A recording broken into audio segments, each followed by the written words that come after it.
lang. Sa personal? Okay. Ano pa ako din? Tawag yan sa face. 5 pa ako. Pero yung mga kabatch namin, nagpalit sila ng shift, nagtuto na sila. Eh, dalawa kami natira sa 5 to 8 hours pa rin kami sa Monday. Bakit natira ka?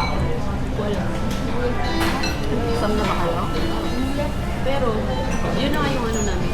Yung reklamo sana kami kasi nga dalawa Oo, kami. tapos ako sa isang. Bagsak kami pa nga yung nauna doon. Pero ewan ko, anong problem, anong maklalo din. Nilalagay pang kanya. Hindi. Ano naman kami? Kaming dalawa nung kasama ko, kami yung marunong.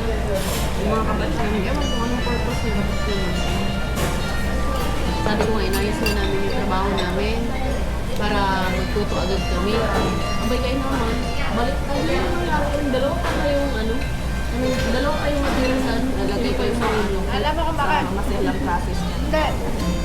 Siya yung magte-train dun sa bago. Parang ganun. Kasi may bago pa kami parating. Sila magte-train sa bago. Siya kaya iniwan na rin sa ano.